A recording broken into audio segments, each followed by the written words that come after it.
Hola, buenas tardes a todas las personas que nos acompañan. Agradecemos de antemano su participación en esta plática organizada por la Dirección de Extensión Universitaria de la UMEX, donde trabajamos para brindar herramientas a los universitarios que contribuyan a su inserción al mercado laboral.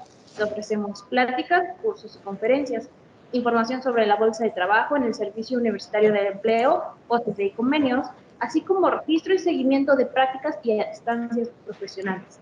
Te invitamos a seguirnos en nuestras redes sociales. En Facebook aparecemos como Mercado Laboral UMX, donde encontrarás las vacantes disponibles para universitarios. No olvides registrar tu asistencia. Los links se encuentran en los chats de Teams y de Facebook. También les recordamos que se encuentran desactivadas sus cámaras pero si tienen, y micrófonos, pero si tienen alguna pregunta o comentarios pueden levantar la mano a través de los chats, escribir sus preguntas y nosotros les daremos lectura a ellas. La Universidad Autónoma del Estado de México, a través de la Dirección de Extensión Universitaria, le damos la bienvenida a esta plática taller Perspectiva de Género, impartida por la licenciada en Psicología Angélica Vivas Landa. Hola, buenas tardes. Antes que nada, quiero agradecer la invitación de la Dirección de Extensión Universitaria UAMEX a través del maestro Moisés Salazar. Para mí es un gusto poder compartir un poco de lo que vamos a estar trabajando durante esta sesión, esperando que sea de su interés, de su agrado, pero sobre todo de su utilidad en el proceso de construcción que tengo la certeza de que todas las personas que estamos aquí estamos trabajando. Entonces, me voy a permitir comenzar para hacerlo lo más dinámico posible.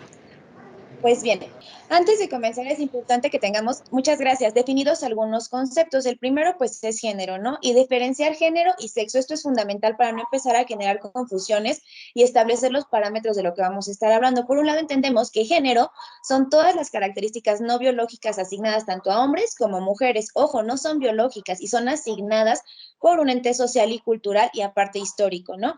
Como vemos más adelante, nos dice que es una construcción social, cultural, binaria, relacionada con el sexo biológico, es decir, toma como punto de partida el sexo para construir lo que significa ser hombre y lo que significa ser mujer, ¿no? Y ello nos va definiendo. Es social porque cada sociedad, cada cultura lo establece de una forma, pero también es histórica porque a lo largo del tiempo se ha ido modificando lo que significa ser hombre y ser mujer, ¿no? Por otra parte, el sexo nos habla de estas diferencias y características biológicas, anatómicas, fisiológicas y hasta cromosómicas de los seres humanos que nos definen como hembras o machos de ciertas, de la especie, ¿no? Entonces, aquí les pongo un cuadrito que es el del ABC de Género de la Administración Pública del Instituto Nacional de las Mujeres, que en 2004 desarrolló, y nos hace precisamente esta diferenciación, ¿no? Por un lado tenemos que sexo es ser hombre o mujer, ¿no? La mujer es la que concibe, la que está asignada a parir, a tener a las crías de la especie, ¿no? Y por otro lado, el hombre es el que fecunda. Nos dice que entonces esto es algo natural, ¿no? Que nacemos siendo hombres o mujeres. Y aquí vemos que es una concepción naturalista, pero recordemos que hay más, ¿no? Las personas que están en medio y que la ciencia ha estudiado muy poco de ellas. Entonces nos habla de estas diferencias biológicas y nos marca que no cambia, ¿no? El sexo no cambia desde el momento en que nacemos. Recordemos, concepción naturalista. Y por otro lado, el género es esto femenino, masculino, ¿no? Los roles que representamos. Por un lado, a las mujeres se nos asigna el rol femenino reproductivo, ¿no? Reproductivo no solo en la especie, sino también de las tareas de cuidado, de las tareas de crianza.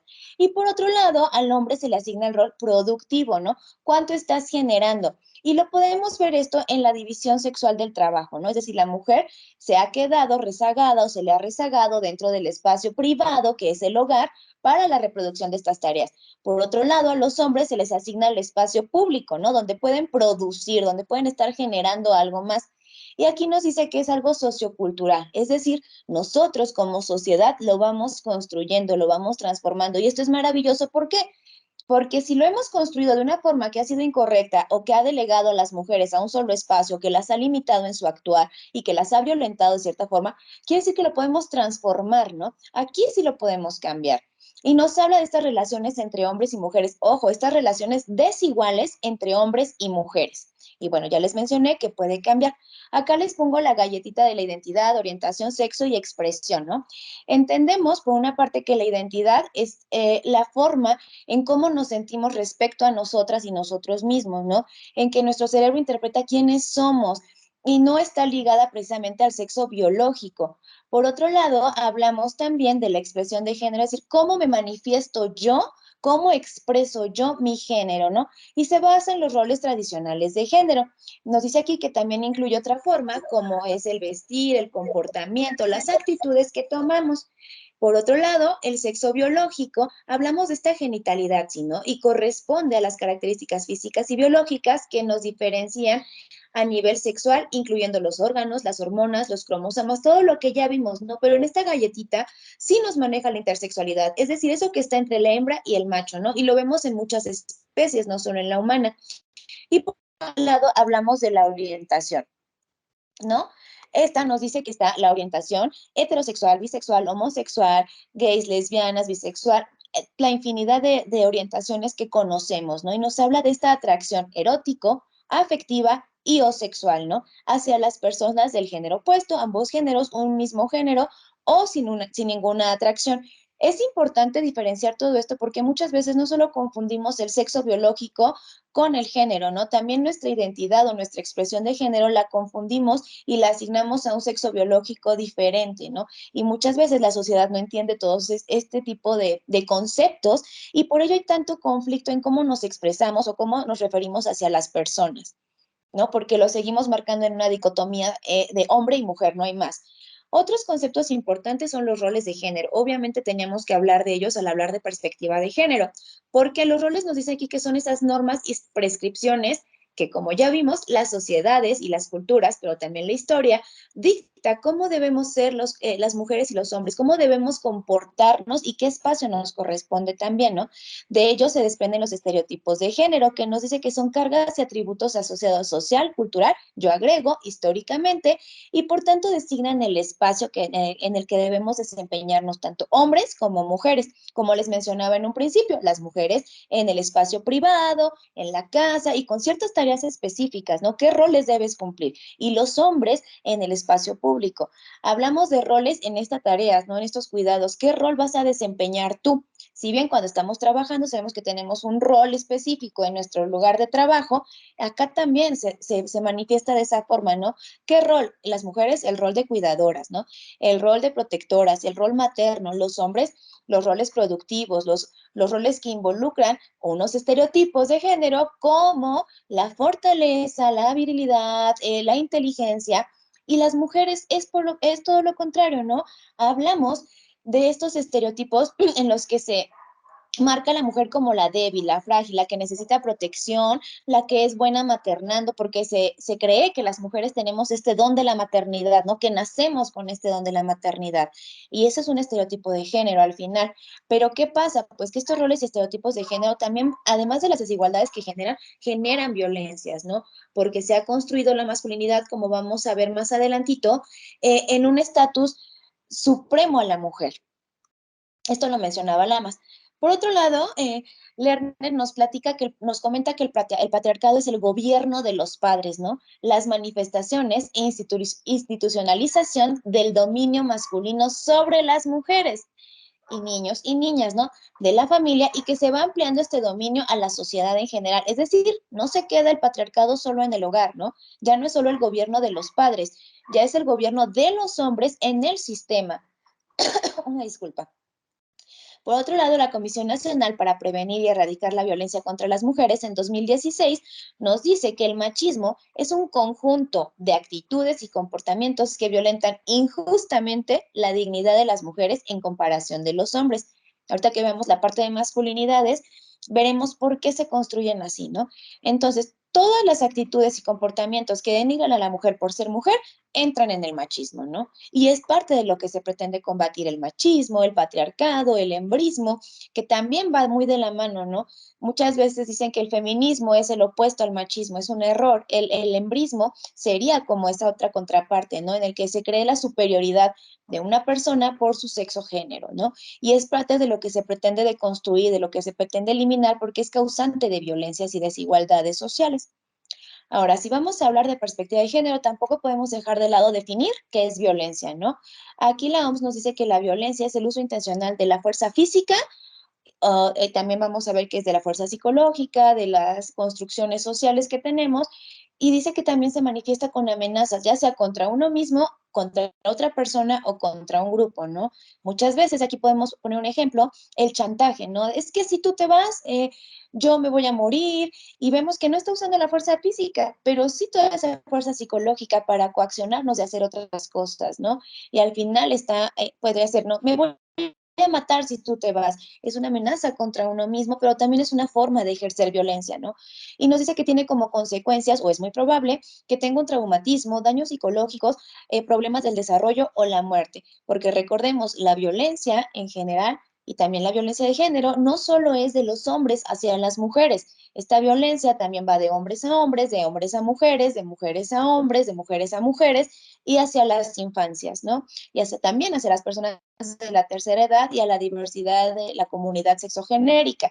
Entonces, la violencia es todo esto, ¿no? Y está basado en relaciones de poder. Es decir, se usa la violencia para decir, yo soy predominante, yo soy más fuerte y tengo el poder de ejercer violencia sobre ti para con ello conseguir los fines que yo requiera de ti. Galtung en 2003 nos plantea el triángulo de la violencia, ¿no? Nos dice que se divide en un primer momento en dos, ¿no? La visible, que podríamos decir que todos hemos visto, que todos conocemos o que todos identificamos y todas identificamos de una forma muy fácil, ¿no? Esta violencia directa que se manifiesta mediante comportamientos, ¿no? El pellizco, el golpe, la cachetada, el empujón, otro tipo de uso de armas o algo, y es una violencia directa, ¿no? Mediante comportamientos. Por otro lado, dice que hay otras dos violencias, ¿no? Que son invisibles o poco perceptibles, que es la violencia cultural y la violencia estructural.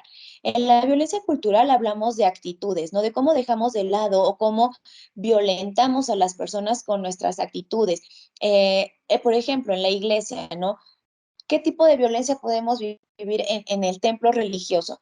Pues el hecho de que te obliguen o te orillen a vestirte de cierta forma para pertenecer a ese grupo. Eso es una violencia cultural, porque le está fortaleciendo una institución cultural como es la religiosa, ¿no? Y mediante esas actitudes, esos comentarios que da el sacerdote, el pastor, cualquier líder religioso, que nos indica que no podemos vestir de cierta forma, ¿no? Por otro lado, hablamos de la violencia estructural cuando hay una negación de las necesidades. Aquí pongo el ejemplo de la interrupción legal del embarazo. ¿Por qué? Se habla mucho de esto, es una violencia estructural porque nos está negando la necesidad de acceder a un sistema de salud que esté centrado o focalizado en el interés de la persona que ya está, ¿no? Que es la mujer. No sabemos las causas por las que desea interrumpir su embarazo. No sabemos si es una mujer que vive en un matrimonio que ha sido violento, en un matrimonio donde ya tienen 6 hijos, donde tienen un hijo con discapacidad dentro de esos 6, donde no hay una estabilidad económica, afectiva, psicológica para darle la bienvenida a un nuevo ser, ¿no? Entonces se nos niega esa necesidad. También todos los trámites que tenemos que realizar para acceder a cualquier servicio médico de cualquier institución pública es mucha burocracia, no es mucho papeleo y también eso nos está negando la necesidad que tenemos de acceder al sistema de salud, ya sea por una gripita, por una fractura, por lo que queramos, ¿no? Entonces, esta violencia estructural es la que manejan las organizaciones, ¿no? Al negar que hay una necesidad por parte de la población de acceder a un servicio, de acceder pues sí, a un servicio más que nada. Entonces, vemos cómo Galtung nos empieza a dibujar que la violencia no solo es física, ¿no? Que también hay otros tipos de violencia y que también tienen un impacto mayor o muy significante en la vida de las personas. Ahora bien, ya definimos qué es violencia, ya entendimos qué es la violencia en el triángulo de Galton. Vamos a hablar qué es la violencia de género. Aquí nos dice que es cualquier acción o omisión basada en su género que le cause daño físico o sufrimiento psicológico, físico, patrimonial, económico, sexual o la muerte en el ámbito tanto público como privado, ¿no? Ojo, a veces pensamos que la violencia solo son acciones, ¿no? Pero también omisiones como ya lo vimos en el triángulo de Galton cuando nos habla de esta negación de las necesidades, ¿no? Yo no hago caso a que tú tienes una necesidad, yo ignoro que tú tienes una necesidad solo porque eres mujer, ¿no? O solo porque eres hombre. ¿Cómo podemos ver esto? Muchas veces, o lo que hemos visto, conocemos gente seguramente ya más grande que nosotras y que nosotros, en la que su matrimonio estaba basado en eso, ¿no? En que solo el hombre salía al espacio público a producir y la mujer se quedaba en casa, pero si tenía una necesidad la mujer, pues la dejaban de lado, ¿no? Era, aquí está el gasto y tienes que darme cuentas específicas de en qué invertiste o en qué gastaste el dinero, ¿no? Cuánto compraste de tomate, de cebolla, tal, tal, tal, tal, para poder controlar, ¿no? Eso también está negando que hay una necesidad de la mujer, ¿no? Podemos hablar de la necesidad de comprar los productos sanitarios como toallas, como tampones, como cualquier cosa, un ibuprofeno para aliviar los malestares del síndrome premenstrual, ¿no? Entonces estamos omitiendo esa parte, ¿no? En acciones también, ¿no? De no te doy, te controlo el dinero y ya vamos a hablar entonces también de violencia económica. Ojo, acá les pongo los 5 tipos de violencia que conocemos o que hemos trabajado y que es importante ir erradicando. En un momento hablamos de la violencia psicológica, que dice que daña nuestra estabilidad psicológica. Todas son actos u omisiones, ¿no? Los chantajes, el alejarnos o el romper nuestras redes de apoyo también, ¿no? No sé, igual y conocen seguramente personas en las que dices que te quiero tanto y te cuido tanto que no quiero que salgas con tus amigas o amigos porque te puede pasar algo. ¿No? Entonces yo te estoy cuidando, yo te estoy protegiendo y lo hago por tu bien, pero al final esto es una violencia psicológica porque está desestabilizando a la persona, ¿no? Su autoestima se viene en picada, ¿no? Se le quitan las redes de apoyo, lo que va a ser más difícil que cuando esta persona que sufre violencia se dé cuenta, le va a dificultar muchísimo el poder alejarse de esta persona porque ya no tiene redes de apoyo, porque ya se quedó con una autoestima muy, muy baja, ¿no? Y es parte de lo que vemos en las víctimas de violencia de género. Ahora hablamos de violencia física, que nos dice que es que inflige algún daño no accidental usando la fuerza o un arma, ¿no? La que ya conocemos, la que hemos trabajado, la que es visible de acuerdo a Galtung. Hablamos de esta violencia patrimonial, que dice que afecte la supervivencia, ¿no? Es decir, no sé, las parejas, hablemos de una pareja intercultural, ¿no? Que una persona desde dentro de esa pareja controle los documentos oficiales como son pasaporte, actas de nacimiento, credenciales, que acrediten la nacionalidad de la otra persona o de los hijos y las hijas, pues es una violencia patrimonial, ¿no? El hecho de que aviente una propiedad tuya, como no sé, un florero que era tuyo, también, aunque no te cause un daño físico, es violencia patrimonial porque está destruyendo algo que tú tenías, algo que era tu posesión, ¿no? Y está afectando la supervivencia porque el control de los documentos ya te impiden salir del país si eres extranjero, ¿no? O extranjera. Entonces vemos cómo esto afecta a liberarnos de esa violencia. Aquí hago un paréntesis, no se presentan por lo general solo un tipo de violencia, siempre van acompañadas de otro. Y ojo, lo que nos marca el violentómetro del Instituto Politécnico Nacional es que la violencia siempre, siempre va en aumento, ¿no? Es decir, yo empiezo con una bromita, pero termino ya dándote el pellizco, termino dándote el empujón porque así nos llevamos, porque así es nuestra relación, pero al final es violencia. Y por eso es importante hacer conciencias que la violencia siempre va en aumento. Hablamos de violencia económica, nos dice también que afecta la supervivencia económica. Esto que les comentaba, ¿no? El control de la economía familiar, el control de la economía en una relación. Es decir, yo sé que tienes necesidades, pero nada más te voy a dar lo vital para subsistir, ¿no? No hay más, no hay que tú puedas disponer de cierta cantidad en efectivo para un tratamiento médico, para una emergencia médica, para cualquier otra cosa que tú requieras como persona. Y hablamos de la violencia sexual, que dice que es cualquier acto que degrada o daña el cuerpo y o la sexualidad de la persona, ¿no?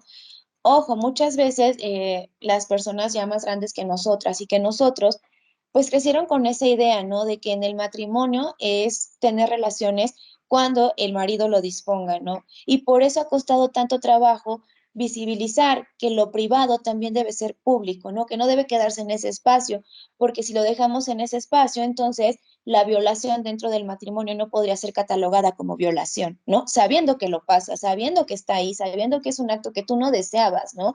O el hecho de quitarse el preservativo antes de terminar el acto sexual. También eso es violencia, ¿no? Y muchas veces no lo mencionamos o no lo normalizamos, o mejor dicho, lo normalizamos y lo vamos dejando pasar, ¿no? O tener prácticas sexuales que una de las dos personas no desea tener, ¿no? Hacerlo de una forma violenta también sin consentimiento de la otra persona. Aquí les pongo otro paréntesis. Siempre les decimos a las infancias, nadie puede tocar tu cuerpo si tú no quieres, debes respetar tu cuerpo, tal. Decimos ese discurso, pero ¿cuántas veces damos ese discurso del consentimiento, ¿no? Pero ¿cuántas veces les damos la otra parte de tú tampoco puedes tocar, abrazar, besar o acercarte a alguien sin su consentimiento, ¿no? Es importante que así como pedimos que las infancias sean respetadas, pues también enseñemos a las infancias, una, a respetar a las otras personas y dos, hacer escuchar su voz, ¿no? Hacerles sentir que son importantes, que tienen la capacidad de decir hasta aquí no quiero, no quiero estar con el tío tal, no quiero estar con el amiguito tal o la amiguita tal porque no me siento cómoda, ¿no? Y esto nos va a ayudar a prevenir desde esa edad tan temprana la violencia sexual, ¿no? Pero entonces a todo esto, ¿qué es la perspectiva de género? Que es lo que venimos a platicar en este momento. Pues de acuerdo con la Ley General para la Igualdad entre Mujeres y Hombres en 2006, nos dice que es la metodología y mecanismos, ¿no? O sea, vamos dos cosas. Una, la metodología y dos, los mecanismos que nos permiten identificar, cuestionar y valorar la discriminación, desigualdad y exclusión, aquí nos pone que de las mujeres, que se pretende justificar con base en las diferencias biológicas entre hombres y mujeres. Recordemos, estas diferencias biológicas es lo que sirve como fundamento para la construcción cultural del género, ¿no? Así como las acciones. Entonces ya vimos que la perspectiva es una metodología, son mecanismos y acciones que deben emprenderse con la finalidad de crear las condiciones necesarias de cambio, ¿no? Para que la sociedad se construya en igualdad y en una cultura de paz.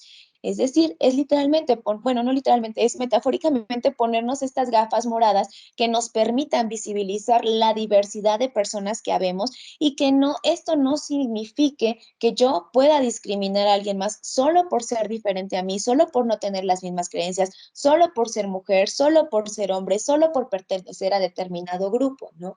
Entonces, si nos sirve para el estudio, ¿no? Nos sirve para visibilizar esto, pero también debe ser fundamental para el accionar, ¿no? Es decir, todas las acciones que se emprendan deben estar empapadas de una perspectiva de género para que tampoco sean un causante de revictimización, por ejemplo, ¿no? ¿Cuántas veces, lo vamos a ver más adelantito, hemos escuchado esta parte de la revictimización, ¿no? Lo tenemos, pero está tan normalizado y tan naturalizado que no podemos hacer algo, que nos cegamos, que nos decimos, bueno, pues es que así es natural, ¿no? Entonces la perspectiva de género nos ayuda a visibilizar eso, pero también a emprender las acciones. Acá les hablo un poco de la interseccionalidad, ¿no? Que hay dos partes. Nos dice que una es el privilegio y otra las personas que están en la opresión o en la resistencia, ¿no? Aquí vemos cómo es importante analizar la interseccionalidad, la perspectiva de género y ver por qué la clase blanca es una clase dominante, mientras que la clase que no es blanca o que no es europea es una clase que está en opresión, ¿no? ¿Con qué derecho pueden hacer eso? Es importante analizar esto porque muchas veces dejamos de lado ciertas cosas que vemos como natural, ¿no? Y que no que creemos que estén generando una discriminación. Acá en este gráfico nos dice que una de las cuestiones por las que las mujeres o las personas son oprimidas es porque son infértiles, porque son estériles, porque pertenecen a un grupo religioso minoritario, por el color de su tez, porque el inglés no es su primera lengua, porque son personas adultas mayores, porque no son atractivos de acuerdo a los estándares sociales, culturales que nos han manejado los medios de comunicación, por ejemplo, porque tienen otra identidad, que ya vimos lo que es la identidad, porque pertenecen a la comunidad de la diversidad sexogenérica, porque no saben leer, no saben escribir, no saben el uso de las tecnologías, pero esa clase también está bueno, la clase privilegiada en este caso nos habla de la heterosexualidad, ¿no? Y vemos que vivimos en un sistema patriarcal y heteronormado, es decir, todo lo que no sea hetero está fuera de la norma y por ende se le puede, entre comillas, violentar, ¿no? Porque se está saliendo de la norma. Hablamos también de que la clase media alta vive en este privilegio, ¿no? También aquí es importante analizar el acceso, yo les pongo a reflexionar qué tenemos nosotros a este tipo de pláticas, a este tipo de conversatorios también, ¿no? De adquirir conocimientos por estos medios tecnológicos, pero las personas que viven en la periferia pues no pueden acceder tan fácilmente a ello, ¿no? Y por eso es importante hacerles llegar estos saberes a las personas que viven en la periferia, a las juventudes, ¿no? Porque entre más rápido les empecemos a hablar de esto y a prepararles para esto, pues obviamente eso va a generar un impacto en la sociedad, ¿no? Un impacto positivo en cuanto a la erradicación o por lo menos la disminución de la violencia de género, ¿no? Visibilizar que esto existe, que esto pasa, es fundamental para poder accionar y ahí vemos cómo nos estamos poniendo las gafas. Ya vi que hay un problema, Ahora, ¿qué acciones voy a aprender? El hecho de que estemos compartiendo en este momento ya es una de las acciones que se están emprendiendo para minimizar la violencia de género. Acá nos dice que la violencia de género se puede manifestar en 5 aspectos que ya los vimos: la física, psicológica, sexual, simbólica, patrimonial y económica, ¿no? No sé que la física, pues, es dañar nuestro cuerpo, daña a alguien nuestro cuerpo; la psicológica, nuestra autoestima, todo lo que tenga que ver con nuestra psique, ¿no? Toda nuestra estabilidad. Te insulta, te humilla, te descalifica, te aísla, que es lo que ya les había mencionado, te cela. Yo le quitaría el demasiado, el hecho de que te cele ya también es parte de la violencia, ¿no? La sexual se apropia de tu sexualidad, tú ya no estás disfrutando tu vida sexual, ya no estás disfrutando tu sexualidad, ¿no? Ahora es otra persona que se apropia de eso para su uso y disfrute nada más. Nos habla de esta violencia simbólica cuando refuerza roles, estereotipos de género. Aquí les he hablado, ¿no? De esta publicidad que nos hacen creer que la mujer ideal debe tener ciertas medidas, el hombre ideal debe ser las 3 Fs, ¿no? Feo, fuerte y formal, y debe tener ciertas características y debe ser valiente. Y eso se va reforzando mediante los medios de comunicación o hasta en las mismas instituciones educativas, ¿no? ¿Cuántas veces los maestros o maestras hacen la separación entre niños y niñas solo cuando es conveniente, ¿no? Pero si es en general, pues las niñas, ya no saben si sí van o no van cuando dicen salgan todos los niños, ¿no? Un ejemplo. Entonces, ahí vamos viendo también esta parte sexual, esta parte simbólica y esta parte de que la mujer se le sigue haciendo como un objeto sexual, ¿no? Un objeto de consumo. Y lo vimos en el espacio privado y público, ¿no? Cómo se presentan a las mujeres en la publicidad, por ejemplo, o cómo se cree que las mujeres deben estar. Dice un dicho muy conocido: la mujer debe estar como la escopeta cargada y atrás de la puerta, ¿no? O sea, dentro del espacio privado también se está replicando esta violencia simbólica. Hablamos de la patrimonial económica, que es lo que ya estuvimos repasando hace un momento, y nos dice que se apropia del dinero y los bienes, ¿no? Ahora, para comprender mejor, era la parte que les mencionaba hace un momento. Vamos a hablar de las masculinidades. De verdad que es un tema súper amplio y que da muchísimo de qué hablar, por eso intento irme rápido para que quede este momento para la discusión, para las dudas y los comentarios, pero da para mucho, ¿no? Y nos dice Bonino que la masculinidad es una atribución, es arbitraria, perdón, construcción social, ¿no? En este sistema patriarcal. Es decir, ya vimos que se construye socialmente cómo ser hombre, ¿no? Y nos dice que está compuesta por un conjunto de valores, definiciones, creencias y significados sobre el ser, deber ser y no ser varón, pero sobre todo del estatus en relación con las mujeres, ¿no? ¿Qué tan hombre eres de acuerdo a cuántas mujeres puedes gobernar? Es un ejemplo, ¿no? A cuántas mujeres tienes a tu cargo, cuántas parejas erótico y o afectivas has tenido. Entonces, ¿qué tan varón eres en comparación no solo de las mujeres, ahorita lo vamos a ver, sino también de otros hombres, ¿no? ¿Cómo se construye la masculinidad? Pues Agar y Carabi nos dicen que es por negación, ¿no? La masculinidad es no ser, pero no solo no ser, es no ser tan femenino o no parecer femenino, ¿no? Por eso les decía, también va contra las mujeres, contra los mismos hombres, ¿no? Entonces, lo menos femenino que pueda ser, te va a hacer más masculino, ¿no? Si tú eres un hombre que expresa sus emociones libremente, porque ojo, las emociones son dejadas para las mujeres, ¿no? O han sido dejadas para las mujeres. Si lloras, eres una niñita. Si expresas tu amor, ay, qué afeminado, ¿no? Empezamos a usar estos calificativos que son muy discriminatorios, son violentos también, ¿no? Entonces, entre más fortaleza tú muestres, eres más hombre, ¿no? Hay autores que nos manejan esta caja de la masculinidad, ¿no? En la que metemos estas características y en la que los hombres se van sumergiendo, ¿no? Y nos dice, pues, ¿qué tan hombre eres si tú no debes llorar, no debes mostrar tus sentimientos, pero también lo que sí debes mostrar es tu valentía, aunque esto implique una conducta de riesgo, ¿no? Como manejar a altas velocidades, sin precaución, manejar en un estado de ebriedad o bajo el efecto de alguna sustancia tóxica. Entonces, eso es la masculinidad.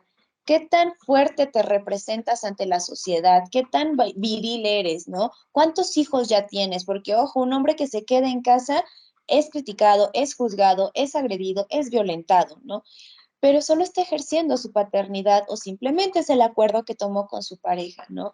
Y pasa lo mismo con las mujeres. Si es una mujer que sale a trabajar, no solo se le discrimina a ella, sino también a la pareja con la que vive, ¿no? En el sentido de, pues es que no le alcanza, no da lo suficiente, no trabaja lo suficiente, no es lo suficientemente hombre. ¿no? Y esto vamos viendo cómo va desencadenando en otras cuestiones de violencia y en otras cuestiones que son peligrosas, como ya les mencioné, demostrar qué tan hombre eres mediante este tipo de acciones desencadenan en accidentes en la vía pública, en confrontaciones con otros, no sé, conductores, por ejemplo, ¿no? Ahora bien, las masculinidades nos comentan acá, y esto lo retomé de la doctora Belén Benumea, que nos dice que están en dos, ¿no? Las hegemónicas, que son las dominantes, y las subalternas. Ella nos dice que las hegemónicas es practicada por los varones heterosexuales que monopolizan el poder, el prestigio y la autoridad. Los legitima. Ojo, siempre va a haber alguien que legitime estas relaciones de poder, pero ya vimos nuevamente la palabra heterosexualidad, es decir, solo los hombres heterosexuales son hombres, ¿no? Solo los hombres heterosexuales son masculinos. Todo lo demás no puede ser denominado de esta forma, ¿no? Decimos entonces que son hombres de poder y con poder legitiman y reproducen las relaciones sociales mediante la ideología, el consenso o la fuerza, lo que ya vimos, ¿no? En la violencia. La doctora también nos habla de estos modelos de la masculinidad, ¿no? Nos dice uno que es el modelo religioso, que es un guía, que es este guía espiritual, este que tiene la capacidad del perdón, de acercarte a Dios, como este contacto directo con Dios, ¿no? El hombre militar también nos lo menciona, que también tiene ciertas características que vamos viendo y al final todos son lo mismo, ¿no? Tienen poder, tienen la capacidad de perdonarte, de dirigirte de una forma apropiada porque tú no vas a poder, ya seas una masculinidad subalterna o una mujer. Entonces, tienen todas estas características que hemos venido viendo, ¿no? Por otro lado, las masculinidades subalternas o subordinadas hacen referencia a las divergentes a la posición del poder de la hegemonía de los varones, es decir, son sujetos al poder de otro y literal sujetos porque están sujetados a ese poder, ¿no? A cumplir o a intentar cumplir esas normas y esos roles que les han sido asignados para poder encajar en las otras, ¿no? Y no cumplen con los estándares establecidos por los otros. Es decir, cualquier hombre que su masculinidad sea subalterna, que exprese sus emociones, pues no es tan hombre como el hegemónico, ¿no? De acuerdo a esto que estamos estudiando. Y ese es un conflicto porque al final también va limitando la expresión de los hombres y no solo desencadena, como ya les mencioné, en violencia hacia otras personas o hacia los otros hombres, sino también contra uno mismo, ¿no? Como hombre, que ya no puedas manifestar, que tengas que guardarte todo eso. Recordemos que todo lo que la boca calla lo expresa el cuerpo, ¿no? Hablando de psicología. Es decir, si tú estás guardando todas tus emociones, todos tus sentimientos, al rato tus órganos de choque, ya sea el estómago, la cabeza, ya viene una migraña, ya viene una colitis, una úlcera u otras expresiones de tu cuerpo para manifestar que algo no está bien, ¿no? Entonces vemos cómo esto desencadena o tiene impacto en todos los sectores de nuestra vida. Muy bien, ¿qué podemos hacer ahora? Pues, ¿cómo prevenimos la violencia? Lo primero es ponernos estas gafas para poder identificar la violencia de género que estamos viviendo o que hemos percibido que alguien más está viviendo, ¿no? Ya lo identificamos, ahora hay que nombrarlo como es. Es violencia de género, no es solo violencia cuando te discriminan, te violentan, te agreden, te insultan por ser mujer o te demeritan por ser mujer, es violencia de género, ¿no? También cuando lo hacen por ser hombre.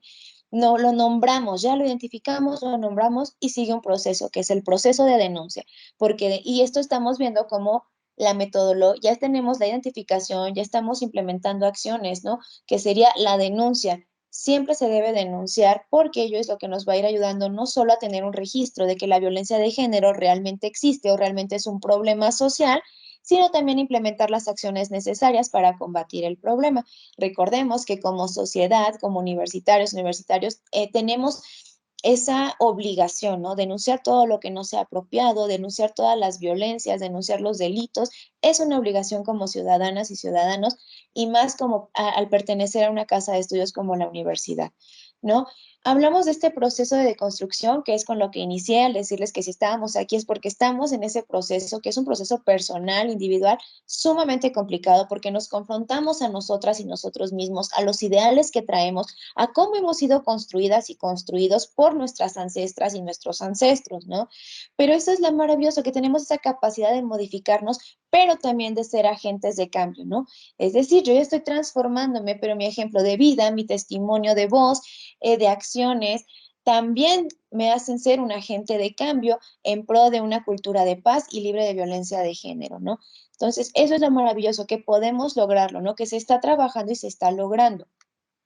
Muy bien, les voy a hablar también un poco, y creo que esto es fundamental hacer una plática para un organismo como la Dirección de Extensión, las funciones de la CIEG, ¿no? La CIEG es la Coordinación Institucional de Equidad de Género y nos habla de estas 5 funciones que son y muy interesantes. Nos habla de que tiene que colaborar en los procesos de armonización legislativa y la administración con perspectiva de género, ¿no? O sea, es un colaborador o la coordinación de todas las acciones que se van a implementar. Por ella es que tenemos un comité de género en cada espacio universitario.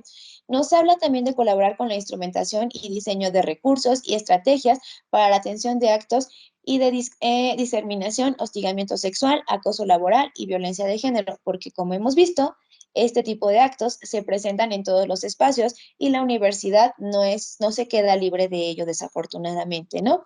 También nos dice que puede generar convenios con instituciones gubernamentales, municipales, estatales, nacionales e internacionales en temas como la discriminación y la convivencia y la violencia de género.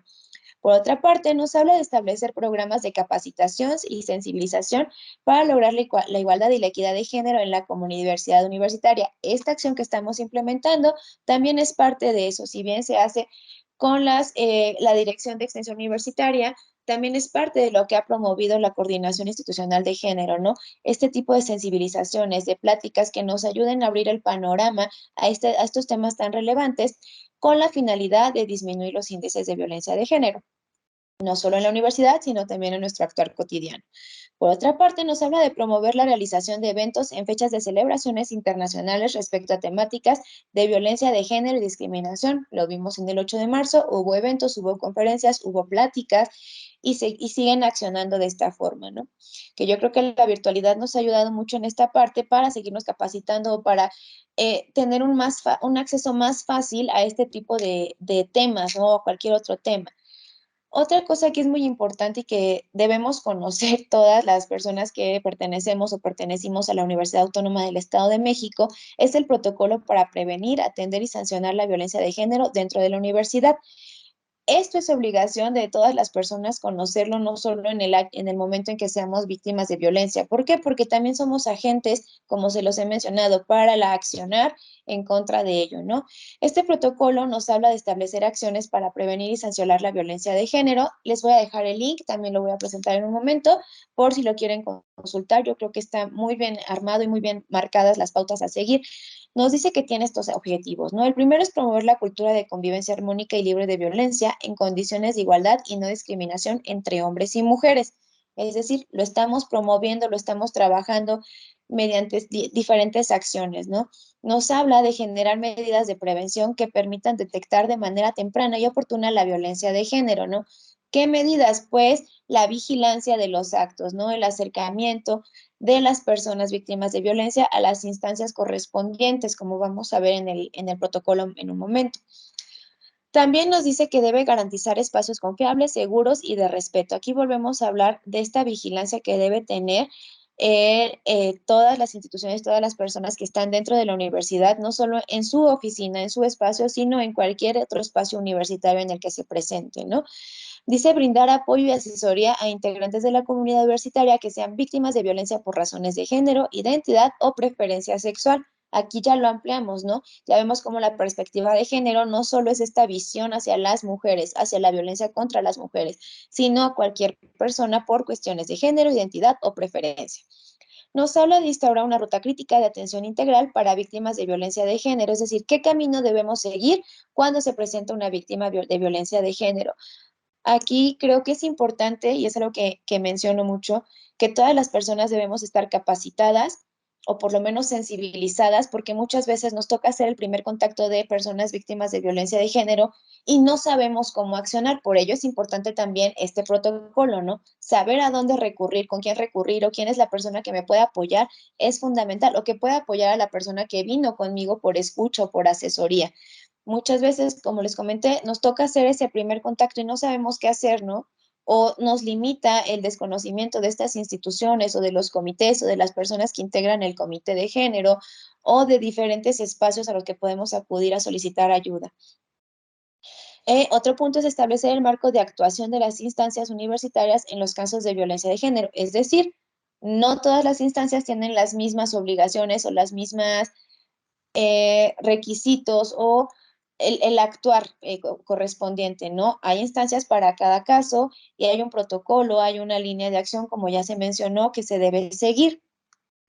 Los principios para la aplicación del protocolo nos habla de esta confidencialidad, ¿no? Cualquier persona debe guardar esta confidencialidad de los datos de la persona en el accionar, ¿no? Si bien ya estoy llevando una debida diligencia, va muy de la mano con confidencialidad porque no debo mencionar datos personales, no debo revictimizar, como lo vamos a ver en un momento. La dignidad, siempre un trato digno hacia la persona víctima de violencia de género, un enfoque diferencial y especializado. No cualquier persona puede atender ya de forma especializada la violencia de género, ¿no? Debe estar especializada o especializado en este tema, debe saber diferenciar entre la violencia y la violencia de género, un enfoque transformador, ¿no? Es decir, que no solo se quede en la denuncia, que también tenga un impacto, que transforme estas acciones, que genere un cambio en la vida de la persona que sufrió violencia de género, pero también en la sociedad, ¿no? Igualdad y no discriminación es la máxima también, máxima protección, es decir, salvaguardar a esta persona al momento de la denuncia.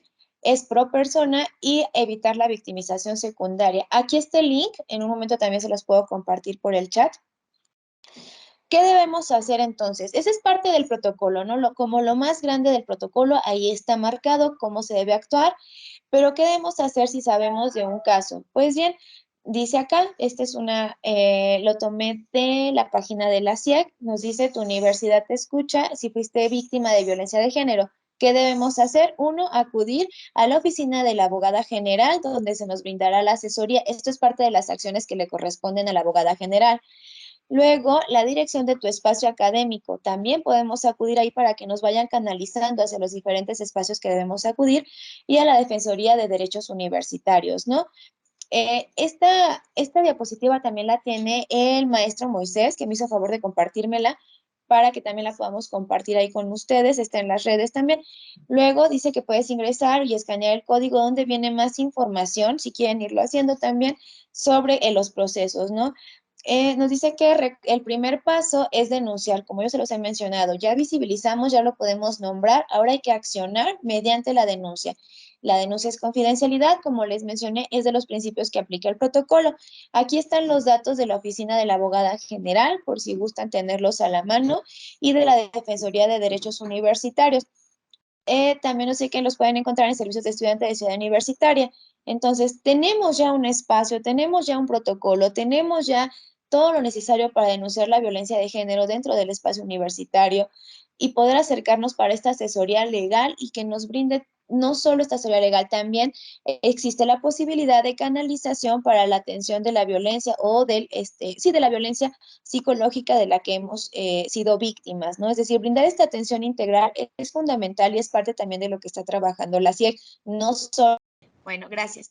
Y bueno, ¿qué es la revictimización? Porque les he estado hablando de esto. Ojo, el hecho de que ya tengamos instancias o protocolos no quiere decir que no vivamos una revictimización. Nos habla que es el proceso mediante el cual se produce un daño o sufrimiento añadido por parte de las instituciones y profesionales encargados de prestar la atención a la víctima o a la hora de investigar el delito en instruir las diligencias oportunas. Por ejemplo, cuando vas una mujer, y pasa mucho en la fiscalía también, porque no existe esta perspectiva de género, nos dicen, ok, yo voy y denuncio, fui víctima de violencia, de una agresión sexual en el transporte público. ¿A qué hora fue? A las 10 de la noche. ¿Y por qué estaba sola? ¿Y por qué hiciste? ¿Y por qué ibas vestida de esa forma? ¿Ibas maquillada así? ¿Habías tomado? Entonces ya empezar a generar este tipo de cuestionamientos hacia la víctima es revictimizarle y debemos tener mucho cuidado con esa parte. Otra forma, ¿no? El hecho de que tenga que contar la vivencia, el testimonio en diversas ocasiones, con diversas personas, pues también es una revictimización porque no estamos siguiendo el protocolo apropiado, ¿no? En el que solo lo debe contar una vez y si es necesario hacer preguntas específicas y ya para no estar repitiendo o que la persona no tenga que repetir psicológicamente la violencia vivida. Y bueno, sería todo por mi parte. Les agradezco mucho. Quedo atenta a las dudas, los comentarios que tengan a bien hacerme. Muchas gracias, maestro. Una pregunta del profesor Moisés, ¿cómo repercute en ello en la vida laboral del universitario? Muchas gracias. ¿Me escuchan bien? Sí, perfecto. Sí. Ok. Pues, ¿cómo repercute? Recordemos que la violencia, como les he mencionado, no solo se queda en el espacio público o privado, ¿no? Sino tiene implicaciones en todas las esferas en las que nos desenvolvemos. El espacio laboral universitario no se queda exento de que se sufran violencias, ¿no? Lo vemos muchas veces que la mayoría de los directores de los directores de los espacios universitarios son varones, ¿no? Entonces, también estamos hablando de cómo a las mujeres se les sigue aislando de estos puestos de poder o de toma de decisiones, ¿no? Eso es uno de los ejemplos que les puedo mencionar en este momento. El hecho de que se te limite la expresión o se te limite el acceso a ciertos espacios laborales es otro tipo de violencia. El accionar que no se tenga con todos los principios que ya estuvimos viendo también es otro tipo de violencia, ¿no? Y lo vivimos en todos los espacios, desafortunadamente, pero ya se están tomando acciones o se están implementando para seguir trabajando en la eliminación de este tipo de violencias. Bueno, buenas tardes. Yo tengo una pregunta acerca de pues, ¿qué postura tiene? Recientemente había estado leyendo en las noticias acerca de cuál era la opinión de pues, las personas que apoyan esto de la perspectiva de género acerca de las competencias de natación, por ejemplo, de las mujeres trans, pues es que hay muchas como posturas, entonces hay gente que piensa pues que sí es justo porque ellas se identifican como mujeres, pero por ejemplo también pues a mí se me hace como justo de las propias competidoras que biológicamente son mujeres, eh, pues que haya ciertos enfados porque estas competidoras trans obtienen obviamente una, ¿cómo se le dice? Como una ventaja, ajá, por su fisiología, pero también entiendo que no pueden expulsarlas exactamente de una competencia por el simple hecho de ser trans. Entonces no sé cuál sería como su postura acerca pues esto. Muchas gracias, Noemi. Pues es complicada tu pregunta porque es algo personal y lo confieso aquí. Yo considero, mira, yo no me considero una feminista trans excluyente, ¿no? Al contrario, creo que el feminismo debe estar abierto para todas las mujeres, siempre, sea biológica o sea una mujer en transición. El punto aquí es que la causa y el enfoque es diferente, ¿no? A las mujeres trans no las violentan por ser mujeres biológicas, las violentan por ser mujeres trans, ¿no? A las mujeres biológicas nos violentan por ser mujeres biológicas, ¿no? Entonces, creo que la causa es diferente, ¿no? En el hecho de las nadadoras, no sé, creo que estamos avanzando en esta apertura hacia involucrarnos, hacia intentar que todas las mujeres participen en las dinámicas, sea que se identifiquen, que sean mujeres trans o que sean mujeres biológicas. Ese ya es un paso que se está dando, ¿no? Porque muchas veces la comunidad de la diversidad sexogenérica se quedaba fuera de estas competencias porque pertenecían a la comunidad, ¿no? Entonces, el hecho de que ya se les dé la apertura, de que ya puedan participar libremente, a mí se me hace un avance. Creo que aún nos hace falta mucho como sociedad para determinar de qué forma, ¿no? No sé, yo lo estuve analizando y dije, bueno, son mujeres, pero son mujeres trans, ¿no? Así como hay espacios para mujeres trans en otros aspectos, pues igual en las competencias debería haberlo para que compitan con otras mujeres trans, ¿no? Esa fue como una idea que se me ocurrió, no sé qué tan apropiado sea, porque al final también sería discriminarles como mujeres, ¿no? Y estamos hablando de lo mismo, o sea, volver a discriminar ahora porque eres una mujer trans, yo creo que aquí el factor determinante es luchar por una sociedad justa, por una sociedad equitativa, libre de violencia. Sí no me pareció tan apropiado el hecho de que ganara con esa gran diferencia, porque sabemos que su fisionomía o la preparación que tuvo antes de la transición, pues fue distinta a la que tienen las mujeres, ¿no? Biológicas. Entonces creo que nos hace falta todavía como empezar a trabajar en esa diferenciación, en un qué hacer, pero es algo muy, muy difícil, porque te digo, si las dejamos de lado, las estamos discriminando y es algo que queremos evitar, pero también si las involucramos, también estamos como dejando de lado el trabajo de las mujeres biológicas, ¿no? O diciéndoles, pues ya todo el mundo parejo. Entonces, creo que todavía nos falta estudiar mucho e investigar mucho sobre este tema, sobre buscar una estrategia que realmente sea funcional para todas y todos, ¿no? Entonces, esa es mi postura muy personal, obviamente está sujeta a los comentarios que tengan a bien hacerme. No sé cómo lo veas tú o qué opinas tú al respecto, pero esa es mi postura personal. No sé, muchas gracias. Yo le agradezco porque, bueno, lo había visto y la verdad no sabía yo qué postura tomar. Igual había visto que había como maneras porque finalmente descartarlas es de alguna manera pues borrar este avance que ya teníamos, como lo menciona. Pero sí, me parece muy interesante su comentario. Gracias. Bien, desde el chat de Facebook, Ere Quintana le manda saludos desde Amecameca. El propio Moisés Salazar también le agradece, doctora. Mario también le manda saludos desde Valle de Bravo. Karina Gabriel dice que es una excelente plática y también la saluda. Y Teresa Sol le da las gracias y dice que es una excelente plática. Mientras alguien se anima a preguntar, Angélica, realmente mi pregunta no iba encaminada hacia el ámbito universitario, iba encaminada hacia la vida laboral del universitario.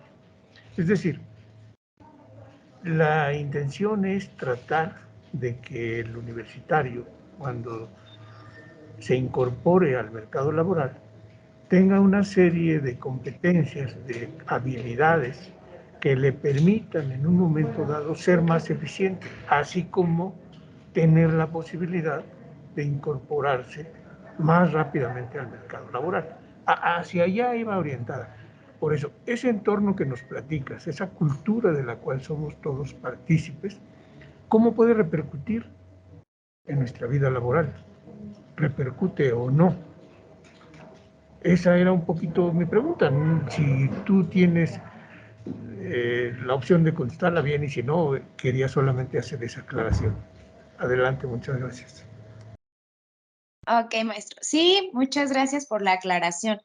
Pues justo en esta parte de las competencias y habilidades que usted menciona que deben tener las y los universitarios al incorporarse al mercado laboral, pues ahí reside, ¿no? Una de las competencias o habilidades que yo podría decir es la perspectiva de género, ¿no? Esta es una competencia, una habilidad que se les debe brindar para incorporarse al mercado laboral, ¿no? Como universitarios, como representantes de esta casa de estudios. Yo lo veo como un plus que se les está dando y no lo veo como una repercusión. Yo lo veo como, no sé si me estoy explicando, si no me regreso con mucho gusto. Es un plus el hecho de que se contraten personas que ya vengan con esto que está siendo requerido por las organizaciones, ¿no? Sabemos bien que, por ejemplo, la Secretaría de las Mujeres aquí en el estado otorga el cordón naranja, creo que se llama así, a las empresas que tienen capacitación en y con perspectiva de género. Entonces, el hecho de que yo como empresa quiera tener este reconocimiento de la Secretaría de las Mujeres, pues ¿cómo lo hago? Para mí como empresa es más fácil contratar universitarios que vengan con esta perspectiva de género, que vengan con esta idea de la eliminación y erradicación de la violencia de género, que vengan con esta apertura de mente para la comunidad de la diversidad sexogenérica, que vengan con todas estas habilidades, aptitudes, conocimientos, estrategias que puedan implementar. Es mucho más fácil a que yo capacite todo mi personal otra vez, ¿no? Sabiendo si es una empresa de reciente creación, obviamente. Entonces, yo creo que es un plus si tiene afectaciones en beneficio de la sociedad, hablar de esta temática, manejarlo e implementarlo, ¿no? Bueno, se ha intentado, o hay propuestas, mejor dicho, de que la perspectiva de género, o que debería haber una asignatura en específico si por nosotros fuera desde el jardín de infancias, hasta el nivel profesional, ¿no? En el cual se abordan este tipo de temáticas, porque es importante visibilizarlo. Y yo lo veo como esta repercusión.